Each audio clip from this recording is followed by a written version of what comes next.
Good afternoon. It's Wednesday, the 20th of February 2019, just after 1 o'clock. Welcome to UK Column News. Your host today, Mike Robertson, myself, Brian Gerrish.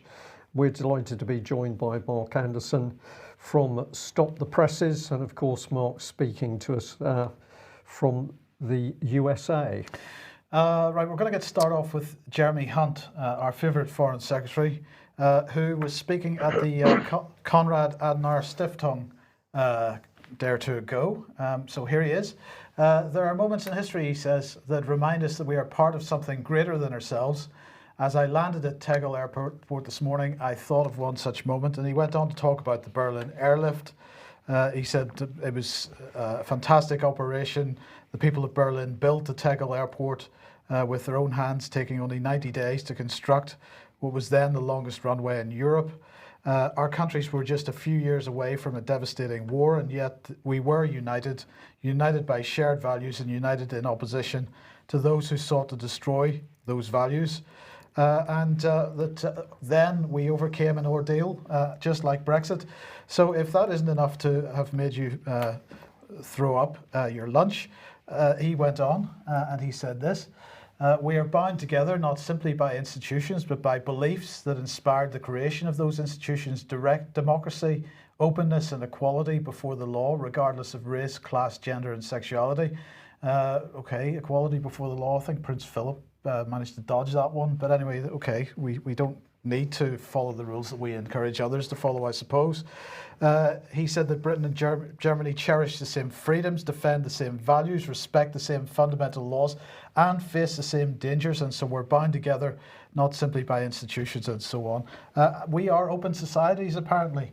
And then he went on to say, whether through our European friends, our Atlantic allies, or the Commonwealth family, Britain, after Brexit, will seek to bind the democracies of the world together. So that makes me feel a lot better about things. He said that there's much to celebrate. Our diplomats are training side by side. This is British and German diplomats. Only last week, 76 British and German diplomats were attending joint classes in the Foreign Office in London. This is brilliant. Britain and Germany getting together. Now, I have asked the Foreign Office to clarify what this was, because there doesn't seem to have been any press release about it. Well, we don't know yet. They haven't responded. He went on to say, the future partnership that Britain seeks to build with the EU starts with the belief that our security is indivisible. Our security is indivisible, Brian, and that is because although we're leaving the European Union, the Prime Minister has restated that Britain's commitment to the defence of Europe is immovable and unconditional. And he said that some in Germany have seen our decision to leave the EU as a retreat from the global stage and from common European security interests. Nothing could be further from the truth. So, if you remember, on Monday we were looking at this diagram and we were showing the treaties that have been created in the last few years outside the European Union to form the basis of European Defence Union. So we've got Britain and France with the Lancaster House Treaty, the Sandhurst Treaties, and of course the ongoing activities of the Franco-British Council. We've got France and Germany with the Aachen Treaty, and we've got Britain and Germany with the Joint Vision Statement on Defence from last October. But what's clear from Jeremy Hunt's speech is that he wants to take this a lot further. So Britain and France and Germany have established, well, what could we call it? A troika, perhaps? A troika, which underpins EU Defence Union despite Brexit. And this is the key point, because this exists outside the treaties that already exist for the European Union. And so this organisation sort of duplicates those treaties in a certain sense. Why would they want to do that? Maybe they think that the EU itself is under some kind of existential threat from Brexit and other exit type initiatives in other countries. But the key phrase that Jeremy Hunt made was, our defence is indivisible, our defence. And I just want to remind you what Gavin Williamson was saying at the Munich Security Conference at the weekend, as he and Ursula von der Leyen had agreed when they met at NATO earlier in the week. Europeans should not be spending 2% of GDP on defence for America. They should be spending it for ourselves and our security. Us is the message. We are leaving Brexit without the exit because it's us with respect to Britain and the EU. Yeah. There's a lot to comment on there, Mike, but that last piece there where he's talking about we shouldn't be spending on the defence of America. When have we ever spent money to defend America? I'm racking my brains to think of when we have actually spent money where we're actually saying we are doing this, we're building this capability in order to help defend America. I've never heard it. I never heard it in my military career. I've never read it. I've never seen anything about it. So this is an invented term, which I think is part of the smokescreen to say what we're doing here is European defence, which is coming through. Brexit, of course, is just froth on the surface underneath. We're being linked in. And you've picked up the use of we and our. This is nothing to do with Britain or British politics. This is an elite political class, pan-European class, talking to each other. But spending money to defend America has never happened.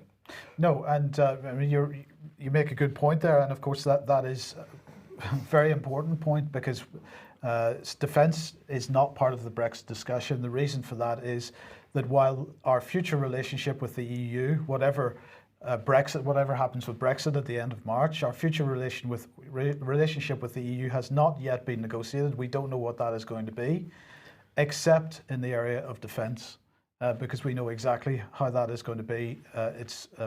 Just look at the timeline on the UK Column website for how that has developed over the last few decades, and you'll see what agreements are already in place. So defence outside of the whole Brexit negotiation at the moment. And we're just push at this point that it's clear, it's becoming more and more obvious that, of course, the bulk of our members of Parliament have no idea that these things are being put together. They don't see them. They don't see how they connect together. They don't see the web being built. So if you're not actually as part of the cabinet team, you're a backbencher, you are simply cannon fodder in the classroom as far as these agreements go. It is quite extraordinary to see just the immense ignorance of our MPs, but more on that a little bit later, I think. Well, while there's lots of rhetoric in the press about Britain not being prepared, clearly we are prepared with respect to defence. One other area that we seem to be getting prepared for is policing. So another aspect of security here. So the Home Secretary on Monday was visiting 2 police hubs, as they're being described, to see how law enforcement is preparing for the possibility, maybe leaving the EU without a deal. So here's Sajid Javid there. He was given a tour of the International Crime and Coordination Centre. This is a unit which was set up recently by the National Police Chiefs Council, and therefore falls under the auspices of the wonderful Chief Constable Sarah Thornton, who is the NPCC chair.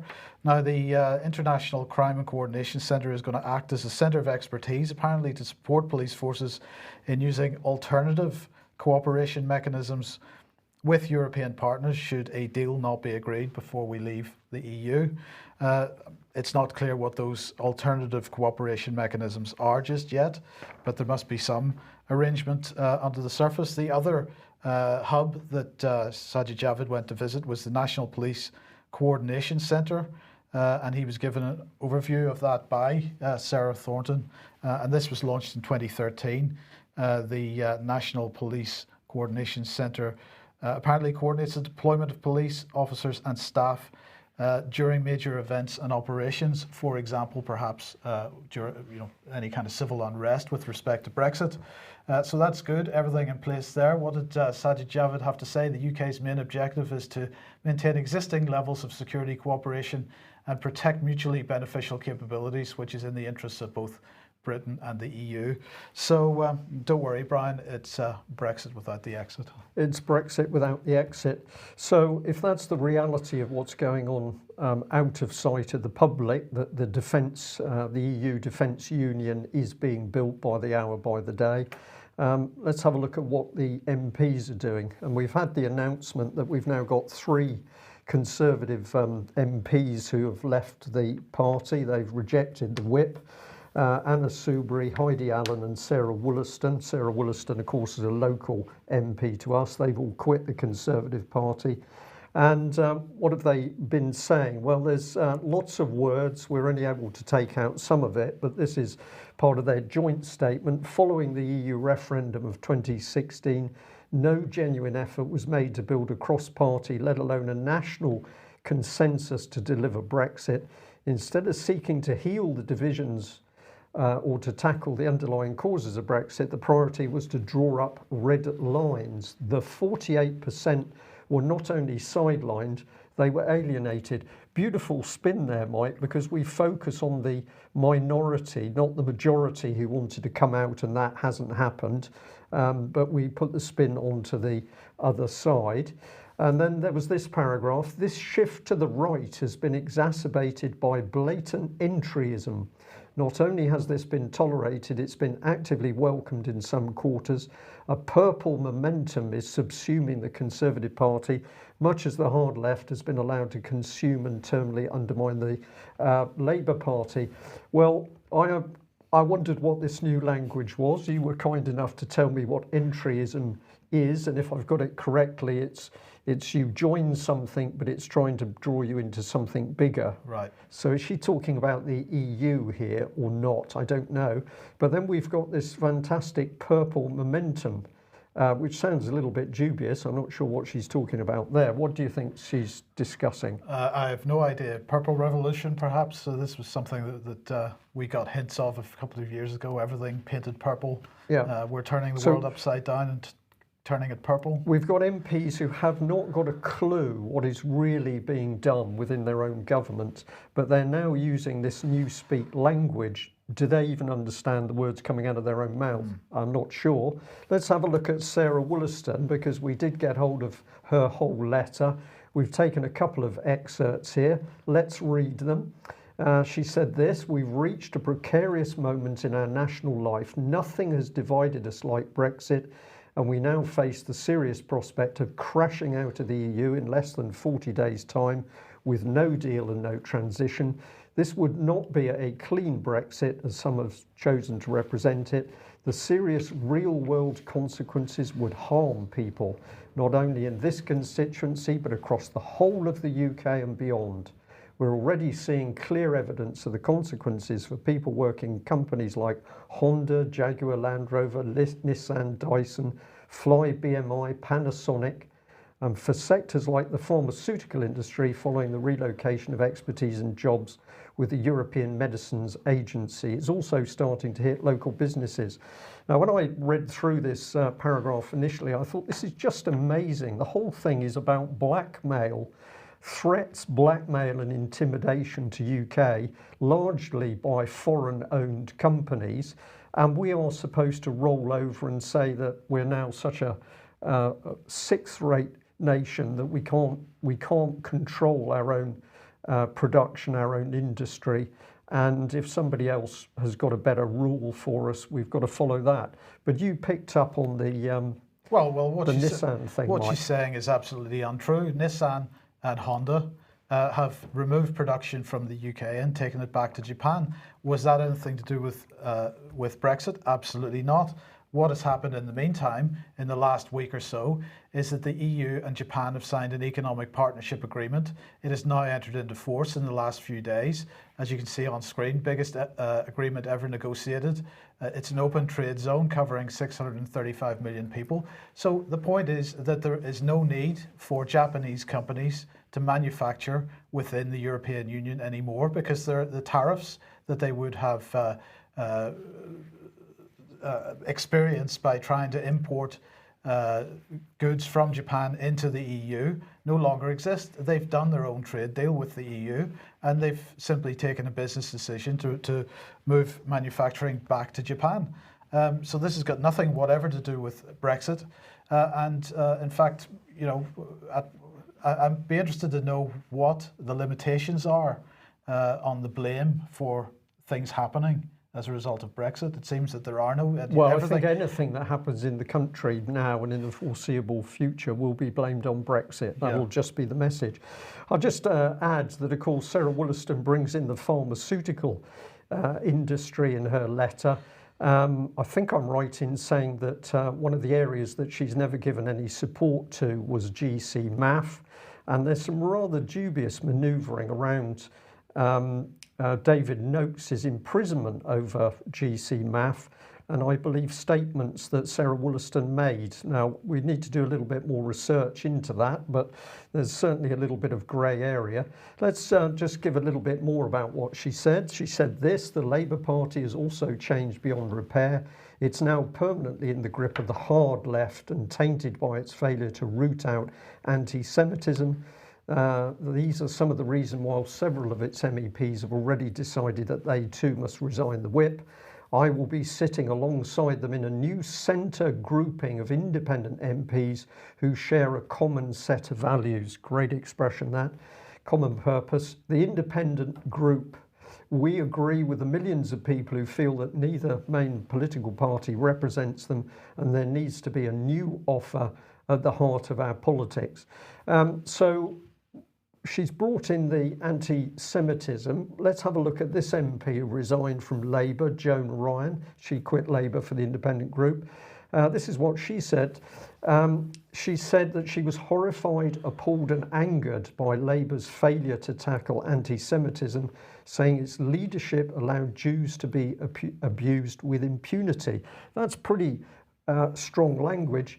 Now, the BBC thought that it was an important thing. If we just bring it up here, the BBC points out that she was chair of Labour Friends of Israel. So this is not exactly a unbiased comment from this woman, because she's sitting in a position where part of her job is to promote Israel. But where is this abuse happening? Mike, because this claim is now being made everywhere. And I just wonder where it is. I'll bring this little bit up because I've used it with David Cameron. But where does this lady's loyalty lie? Is it with Israel or is it with UK? Because you can't have two masters. I believe it is with Israel. And of course, the allegations of anti-Semitism are nothing whatever to do with hate crimes against Jews or criticism of Jews or hatred of Jews. It's about Zionism and the foreign policy of the nation of Israel. It's about their treatment of the Palestinians. And any suggestion that that equates to hatred of Jews as individuals or people in the UK that are Jewish is complete nonsense. So this is disingenuous at best. But, you know, what is this centrist party all about, Brian? Well, of course, as we mentioned on Monday and several months ago as well, Tony Blair is behind this. He has been arguing for several months and has had quite a bit of coverage on BBC to promote this idea of a new centrist party. It looks like he has managed to get a handful of people from the Labour Party, a handful of people from the Conservative Party to come together to create that centrist party.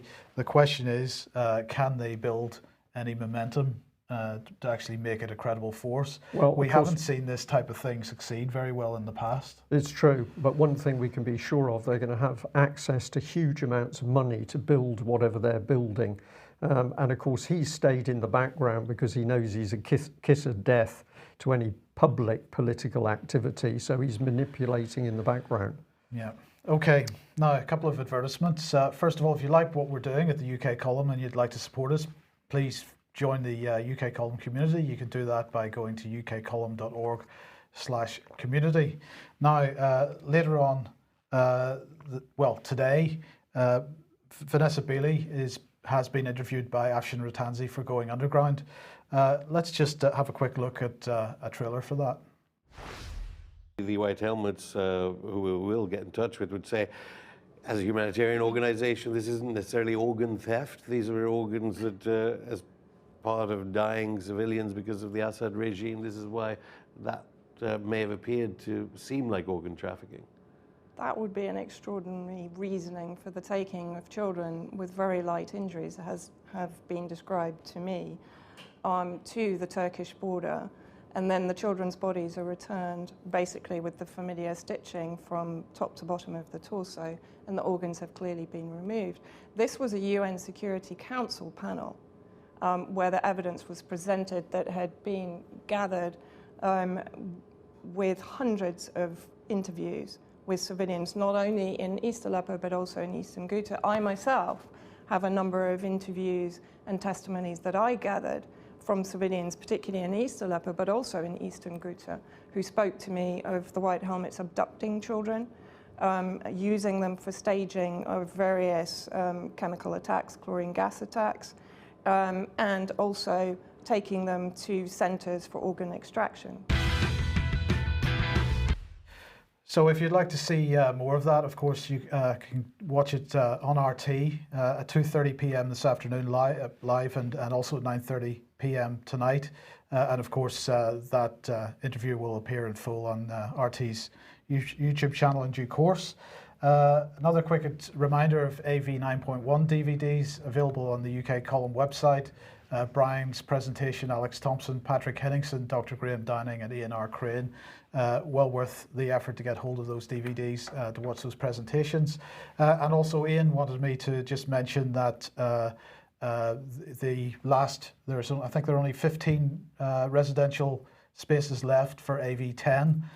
So if you're interested in going to AV10, you need to get hold of tickets very soon. Now, unfortunately, we haven't got the advertisement for the 5G event taking place next weekend in Buckfast Lee. Yeah, 22nd at 7:30 in the evening.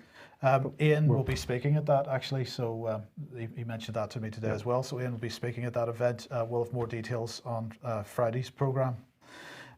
Now, let's welcome Mark Anderson to the programme. Mark, let's get started with this cities agenda, because, you know, something that we've been trying to highlight for quite a time now is that while all this other stuff is going on with respect to Brexit, with all the furore over Donald Trump and so on, we're increasingly seeing governance being taken out of the hands of national governments and placed in the hands of city mayors and so on. And one of the main drivers for this has been the climate change policy. So tell us a little about what the Chicago Council for Global Affairs has been up to on this. Well, what's been happening is, as you might recall, guys, and I reported this on UK Column and elsewhere, in late December 2017, the North American Climate Summit happened under Michael Bloomberg's Global Covenant of Mayors for Climate and Energy. While I was waiting for the other shoe to drop, they did have the Climate Action Summit in San Francisco last year that was sort of an outgrowth of what happened at that climate summit in Chicago.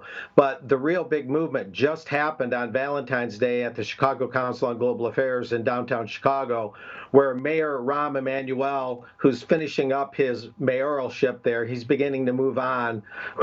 He's really the main driver in North America and possibly around the world for carrying this Global Cities Forum forward, this Global Cities movement.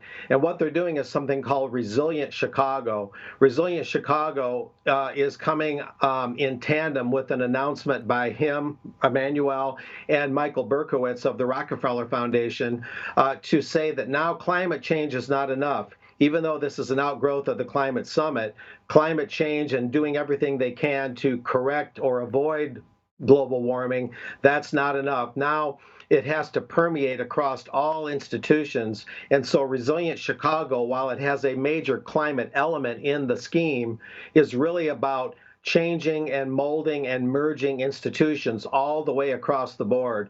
In fact, what I'm seeing is evidence that it's the public and private sectors themselves will begin to blur. The whole. We lost your microphone there, Mark, I'm afraid. Oh my goodness. You're back. You're back. And And you. Oh. You've gone again. It's a loose Oh, boy. connection. Yeah, sorry, that seems like a loose connection, I'm afraid, Mark. Yeah, go ahead. Oh. No, I'm sorry. I'm sorry. We're gonna have to leave it because so you want to try yeah, that is just that's holding it a or loose something? connection at your end.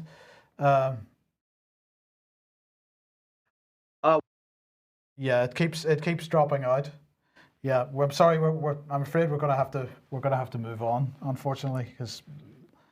That's fine. I'll just follow up what Mark's just said about, and we've got another segment coming up in this news, which is very much on this same subject, that you're seeing this blurring between the government, the non-governmental organisations, the charities. We've talked about this, Yes. the so-called third sector before, but it's fascinating that here's Mark picking up on the same agenda coming through in America. So is this part of the new rules-based order we're catching glimpses of? Well, it is the fusion doctrine. Everything is merging into one thing. Do you want to just give it one more go, Mark? How am I doing? 1, 2, 3. Yes, we can hear you. Okay, well, And we can't hear you. Yeah, okay. Look, I'm really sorry. We're gonna have to leave it now. Let's see. Where are we? Yes, artificial intelligence.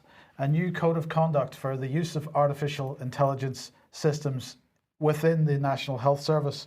So this is all about artificial intelligence and other data-driven technologies, which are going to ensure, apparently, that only the best and safest systems are used by the NHS. The code encourages technology companies to meet a gold standard set of principles to protect patient data to the highest standards. It's being drawn up with the help of industry, academics and patient groups. The aim is to make it easier for suppliers to develop technologies that tackle some of the best issues in healthcare.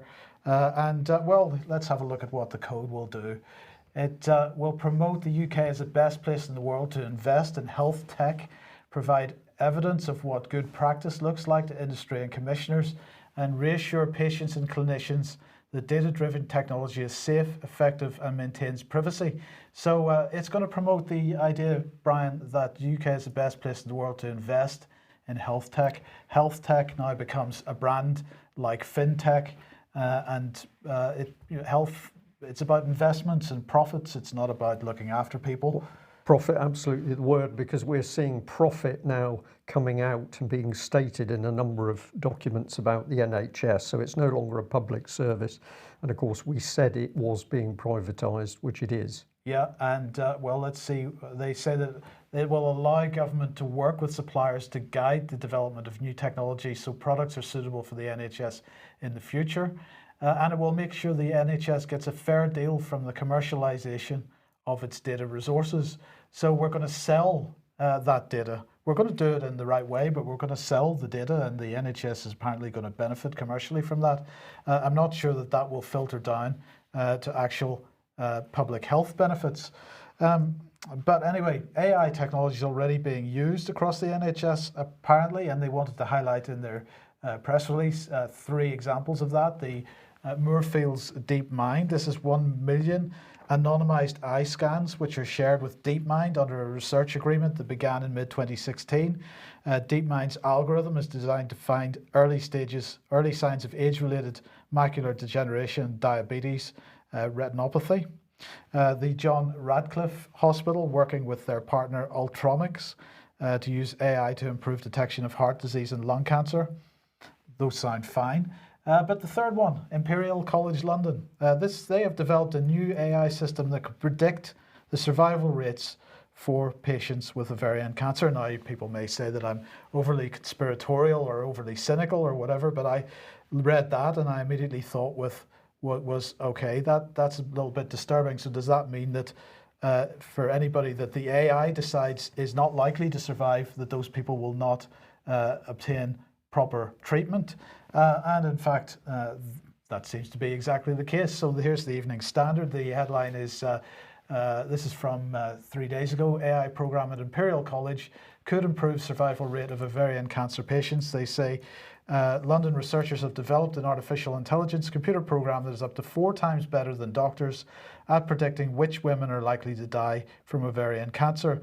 The breakthrough at Imperial College paves the way for patients to receive the most effective treatment and could improve survival from a disease that kills about 4,300 UK women a year. But it was this sentence, at predicting which women are likely to die from ovarian cancer. Not the focus of that sentence is not about survival or treatment, it's about death. So I suspect I'm possibly not being overly too cynical when I suggest that this is not necessarily a positive development. Well, the first thing we need to ask ourselves is who are the people behind the project and what's their morality? What sort of people are they? And are they driving for profit or to make people who are sick better? And I think I know the answer to it. But thank you very much to one of our viewers that gave us a heads up on this one. It's Sheffield Hallam University, and it's an organisation called Centric, which is alongside, it is buried in the university. And what is Centric? It's a centre of excellence in terrorism, resilience, intelligence and organised crime research. So this is where we start to say, what are our universities about? Are they really teaching people? Well, what we're starting to see here is a merge with central government, but let's follow it through. It says Centric is a multidisciplinary and end-user centric research body located within Cultural Communication and Computing Research Institute, that's C3RI at Sheffield Hallam University. The strategic aim of Centric is to facilitate the triangulation between the 4 key stakeholders in the security domain: citizens, law enforcement agencies, industry and academia. So apparently those are all now working together to protect us. Well, not quite. The mission of Centric is to provide a platform for researchers, practitioners, policymakers and the public to focus on applied research in the security domain. The Centre's activities will be firmly underpinned by due cooperation. Consideration, thank you, for citizen perspectives, the interests and engagement of all end users, as well as key societal issues and relevant ethical issues. So this is all pretty amazing stuff. What are we going to be doing? Well, let's have a look. The staff and partners of Centric have strong applied orientation and a proven track record in the following topics: communication and knowledge modelling for crisis management, cyber terrorism, understanding the origins and expression of contemporary dissent. That's a very interesting one. Knowledge and intelligence management to combat terrorism. Semantic information mining and formal concept analysis, social media analysis, security, society and citizens. On it goes, and it ends up with 3D face recognition. So this is like having a government intelligence service hub buried in a university, Mike. But of course it's money making, so it's got its own website. We can go here, Centre of Intelligence Centric. And as I usually do, I go to look at people. I was only able to do this very quickly, but my question is, who are these people? There's CVs, you can have a look at their track record. Top left, we've got Professor Agar, who seems to be the lead professor on the organisation, but we've got retired policemen, we've got security people, we've got some of the big social media corporations involved. Who are these people and what are they really doing here? But something I think very nasty is being built, which is essentially an intelligence hub lost within a university. We don't really see it, it's hidden in plain sight, but they are there to ensure our security. I don't get a warm feeling. Well, it's been a pretty busy time in the last couple of weeks with respect to disinformation, following the Integrity Initiative exposure and so on. We've had the Cairncross Commission report. We've had the report on disinformation and fake news from the Digital Culture, Media and Sport Select Committee.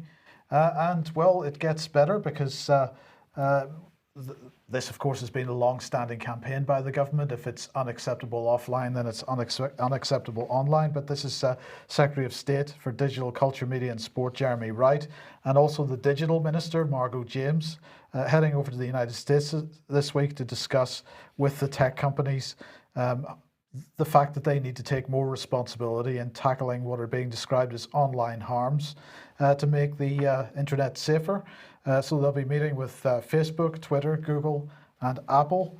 And of course this comes ahead of the government's Internet Safety White Paper, which undoubtedly is going to reinforce exactly the same narratives that the Cairn Cross Commission report and the Digital Culture, Media and Sports Select Committee report have highlighted, which is to put the onus on the social media companies, even potentially with statutory backing, to require them to censor particular organisations. Now, as we mentioned on Monday, with respect to the report from the Digital Culture, Media and Sports Select Committee, what they seem to be suggesting is that there would be a list of prescribed organisations, as if they were terrorist organisations, just like terrorist organisations, a list of prescribed organisations that the social media companies would be have a statutory requirement to remove from their platforms.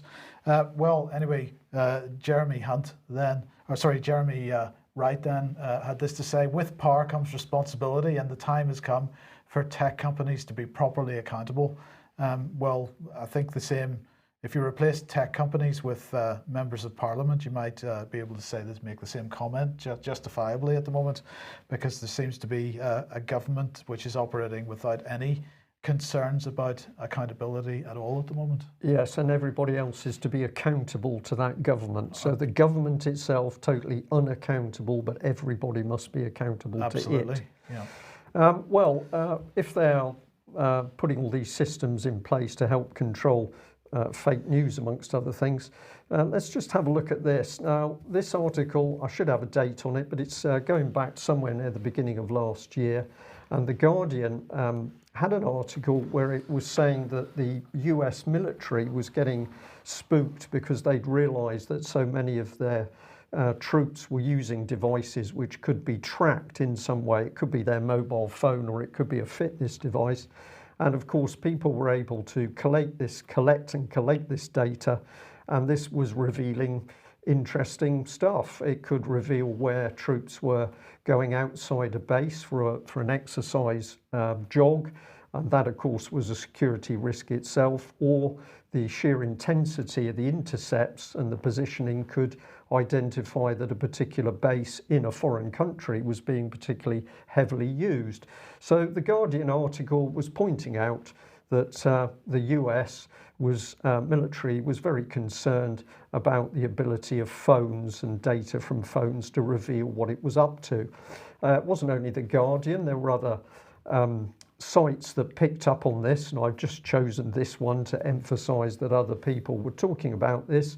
US military officials were recently caught off guard by revelations that service members' digital fitness trackers were storing the location of their workouts, including near military bases and clandestine sites around the world. So the story is quite factual. The equipment exists, people are using them, and they're actually starting to breach military secrecy as far as Americans are concerned. But when the Guardian reports the Russians also banning phones for exactly the same reason, the story is spun in a very different direction. So here's the Guardian: Russia moves to mask its soldiers' digital trail with smartphone ban. Investigative sites have used social media posts to confirm Russia's involvement in conflicts. So here's the dirty pen at work, because this is not the Russians saying we're going to stop mobile phone data for exactly the same reason as the Americans. No, this phone data has shown those nasty Russians up to clandestine things in other countries. In fact, what they said was this: Russia is banning mobile phones from the military to hide their, quote, secret participation in foreign conflicts. Now, if you get into the article itself, it gets interesting, because here's that statement: Russia's parliament has voted to ban its soldiers from using smartphones and social networks after a series of, quote, open source investigations revealed their secret participation in foreign conflicts. Well, if you click on the link, where does it take you? Well, it takes you to this article, and it's The Guardian giving a huge boost to the websites Bellingcat and Insider, all about their success in revealing the identity of Russians connected with the so-called Novichok incident. It says, but in a series of blockbuster investigations, the online investigative journalism sites Bellingcat and the Insider presented a strong case to identify Bashirov as Colonel Chapiga, a highly decorated officer in the Russian military intelligence. And it said this, but after our first article, we had a number of people reaching out. This is Bellingcat talking now. After our first article, we had a number of people reaching out with additional information, and some of it was very specific. The main challenge then was fact-checking and verifying the information we were provided with. But Elliot Higgins added this. When he was asked about these tips, he said he couldn't go into detail at this point. So the whole of the Guardian article about the mobile phones is spun to be propaganda that the Russians are up to something because they're doing this. And then he promotes these other sites who are using their own baseless information to make these claims which not even the boss of the company wants to substantiate. So as always, let's meet the journalist. This is Andrew Roth. And I was very interested that on his Twitter page, he'd got this particular post. For Russia, the Kerch Bridge is the jewel pearl, and Russia will protect it severely. My story on Russia's blockade of the Ukraine ports. Directors say they've had no new ships for a week. Captains told wait for inspections or an inspection that never comes. So he's got a pinned tweet, which of course is effectively hammering the Russians. If you go down and look at comments, I was intrigued to find this. A person, KVK, said this: no ships for a week. Here is an excerpt from marinetraffic.com, Mariupol arrivals, and then there's a whole list of ships arriving. So somebody's immediately said, check your facts. But for me, this whole story, absolutely not credible from this journalist. And so can we believe anything that the mainstream media are now telling us? And I think the answer to that is no, we can't be entirely sure. No. So the government is going to protect the mainstream media, and it's going to make sure that so-called alternative media sites, free speech sites, can't be accessed by the public. Mark, we're pretty much out of time, but look, let's just have one more go at discussing this issue of Chicago and the climate center. Just see if you can pick up from where you were, if you could. Yeah, resilient Chicago. How am I coming through? Well, you're coming through. That's obviously a different microphone. Yeah, I changed it. I hope it's better. Basically, Rahm Emanuel is laying out, along with the Rockefeller Foundation's Michael Berkowitz, a very integrated plan to merge the interests of universities, merge the interests of hospitals, insurance companies, sports teams. All of it is being put in this unification plan, along with climate change, and everybody is having to march to the same drummer. The Rockefeller Foundation representative told the Chicago Council on Global Affairs that they're shooting for 100 resilient cities, and Chicago is the 50th worldwide out of 100. So the idea is that each city would have a commissar or a Rockefeller Foundation representative. And so the structure will be with this representative from the Rockefeller Group. They'll all march to the same tune, sing out of the same hymnal, a little bit of local variation here and there, and some public relations going on, some local mass transit improvements, some energy efficiency improvements. Chicago's going to try to be completely alternative, renewable energy by the year 2035, for example, and they want to have their CTA bus fleet all electric, no fossil fuels by the year 2040. But these are some of the niceties of it. But it's really a command and control thing to put the public and private sectors in this merger mania and get all the cities that are involved reading off the same page through these Rockefeller representatives. So it's global governance is really getting into the minutia of society, is what it boils down to. And is there any awareness of this within the US mainstream media or even the US population? Zero. I mean, guys, we are the only ones covering this, and I'm not exaggerating this. The Chicago Tribune, the Chicago Sun-Times are in bed with these people. To the extent the press does anything at all, they're involved in it, but they don't report on it. It's the same model as Bilderberg. They help with it, they nurture it. They're moderators at some of their presentations, but they're not actually sending reporters in and telling the people that the new constituency is corporations and sports teams and insurance companies and hospital conglomerates and things like this. The basic elements of democracy are just being mowed under in this global cities movement. It has some nice things about it in terms of, again, some efficiency improvements, some landscaping improvements, some outward cosmetic improvements here and there. It's maybe not all bad, but the restructuring of governance is just being completely put over on the people without their awareness. The average Chicagoan has no idea what's going on, and the same thing for their counterparts in other cities.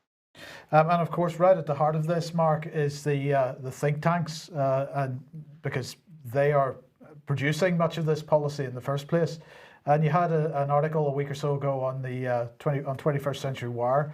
Headline is globalist think tanks called on to further unite lest they lose their neoliberal order. This is something which is clearly of concern.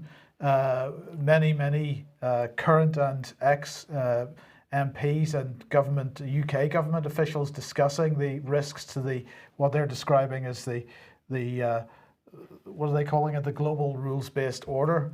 But what's your point here? Well, Dr. Robin Niblett, the head of Chatham House, wrote an 11,000-word article. How many 11,000-word articles do you see in Foreign Policy or Foreign Affairs or all these journals of the establishment?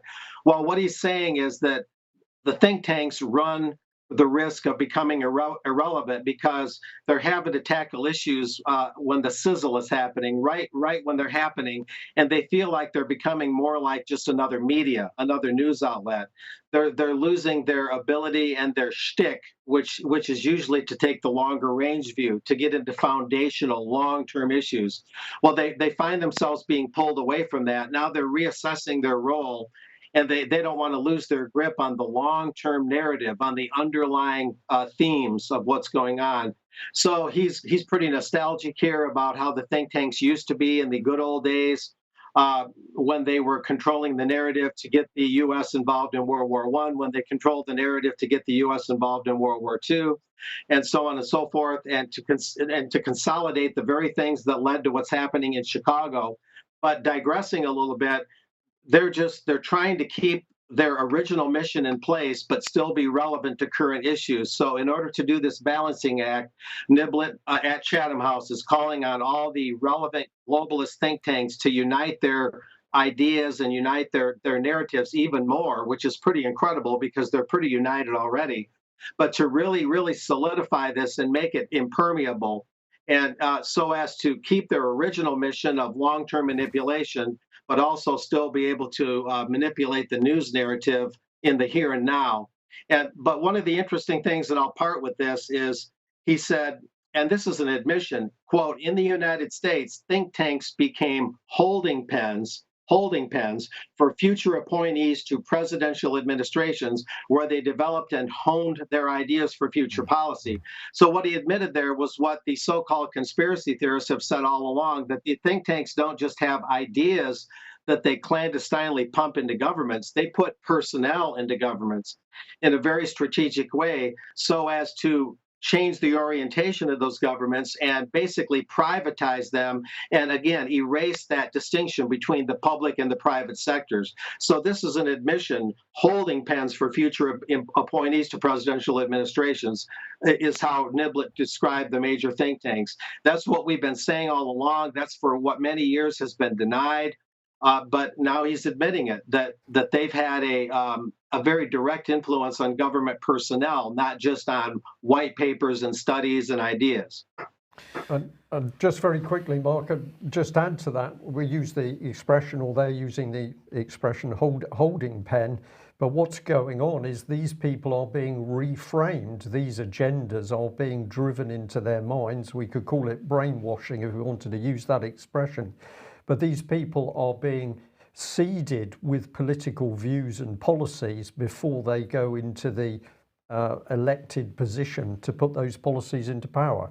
But Mark, just 2 words on this, if you could, because what you're describing there is they're effectively creating a cartel of think tanks. There's no competition between think tanks, and therefore no presentation of differing views. This is very much like the mainstream media, which is now running as a cartel. They're linking to each other's articles. They're reinforcing each other's narratives.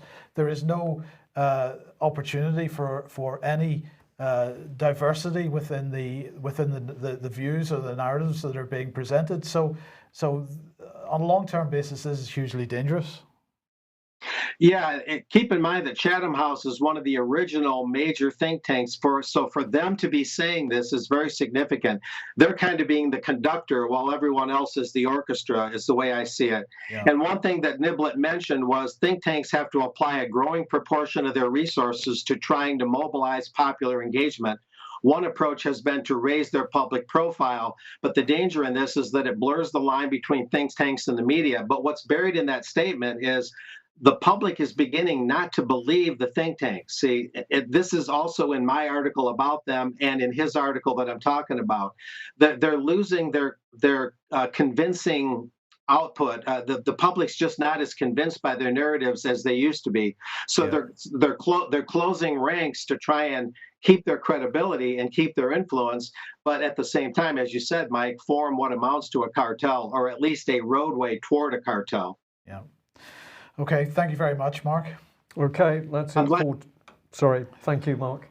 That's it for today's UK Column News. Thank you very much for joining us.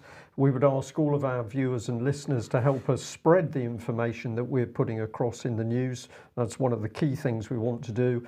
As you know from today's news and the topics we've covered, it's quite clear that there is an ever encroaching clampdown on free media. So help to keep UK Column free, push out the information. We'll be back at the same time on Friday. Thanks for joining us. Bye-bye.